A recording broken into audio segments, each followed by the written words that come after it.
সমৃদ্ধ ও স্থিতিশীলতার অর্থনীতি গড়ে তুলতে বিশ্ব নেতাদের প্রতি আহ্বান জানিয়েছেন প্রধান উপদেষ্টা অধ্যাপক মোহাম্মদ ইউনূস। স্থানীয় সময় মঙ্গলবার জাতিসংঘ সদর দপ্তরে টেকসই উন্নয়ন লক্ষ্যে অর্থায়নের অঙ্গীকার বাস্তবায়ন শীর্ষক এক অনুষ্ঠানে এই আহ্বান জানান তিনি। এ নিয়ে আলোচনা করতে নিউ ইয়র্ক থেকে যোগ দিচ্ছেন সহকর্মী এস.এম. সোলাইমান।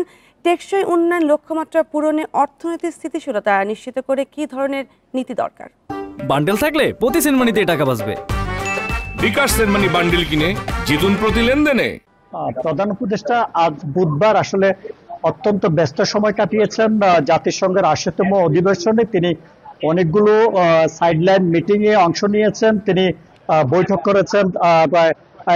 যেমনটা বলছেন যে সাস্টেইনেবল যে মিটিং এসডিজি সম্মেলনে তিনি মূল স্পিকার হিসেবে বক্তব্য দিয়েছেন এবং তিনি বলছেন যে যুবকদের মধ্যে যে সামাজিক ব্যবসা এবং সামাজিক ব্যবসা যদি সবার মধ্যে দেয়া যায় তাহলে বিশ্বব্যাপী যে যুবকদের ডেভেলপ হলে আসলে বিশ্ব ডেভেলপ হয়, দেশ ডেভেলপ হয়, জাতি ডেভেলপ হয়। আরেকটা বিষয় আপনাকে জানিয়ে রেখে যে আজকে প্রধান উপদেষ্টার সাথে পাকিস্তানের প্রধানমন্ত্রী শাহবাজ শরীফ, ইতালির প্রধানমন্ত্রী সহ কসোভোর রাষ্ট্রপ্রধান সহ বেশ কয়েকটি দেশের সরকার ও রাষ্ট্রপ্রধানের সাথে ওনার কথা হয়েছে এবং শাহবাজ শরীফ ওনাকে পাকিস্তান সফরের আমন্ত্রণ জানিয়েছেন এবং প্রধান উপদেষ্টা পাকিস্তানের সম্প্রতি যে ভয়াবহ বন্যা ক্ষতিগ্রস্তদের জন্য তিনি সমবেদনা জানিয়েছেন। আরেকটা বিষয় আপনাকে জানিয়ে রাখি, গতকাল রাতে মার্কিন প্রেসিডেন্টের দেয়া নৈশভোজে তিনি অংশ নিয়েছেন এবং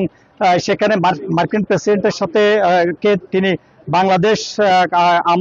বাংলাদেশে ওনার সুবিধাজনক সময়ে সফর করার জন্য আমন্ত্রণ জানিয়েছেন এবং মার্কিন পররাষ্ট্রমন্ত্রী মার্ক রুবিও এবং দক্ষিণ এশিয়া বিষয়ক যে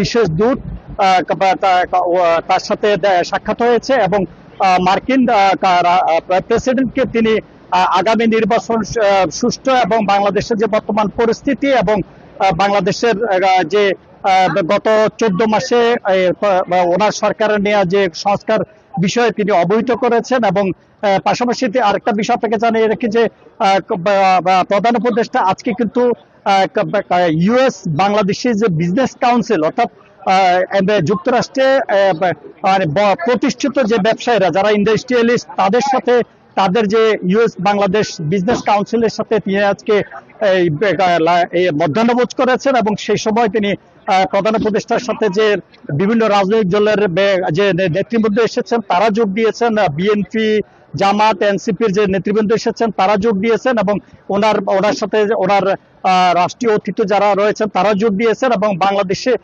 তিনি এই যে বাংলাদেশের যে বিজনেস কাউন্সিলের যে নেতৃবৃন্দ রয়েছেন তাদেরকে বাংলাদেশের এখন উর্বর সময় রয়েছে এবং বাংলাদেশে এখন যে বিনিয়োগের যে মুখ্যম সময় সেই বিষয়টি তুলে ধরেছেন এবং বাংলাদেশের উন্নয়নে তাদের সহযোগিতা কামনা করেছেন এবং এই ছিল এখানকার সর্বশেষ তথ্য। জি, ধন্যবাদ আপনাকে। সমৃদ্ধ স্থিতিশীলতার অর্থনীতি গড়ে তুলতে বিশ্ব নেতাদের প্রতি আহ্বান জানিয়েছেন প্রধান উপদেষ্টা এবং সেই বিষয়ে আলোচনা করছিলেন সহকর্মী এস.এম. সোলাইমান।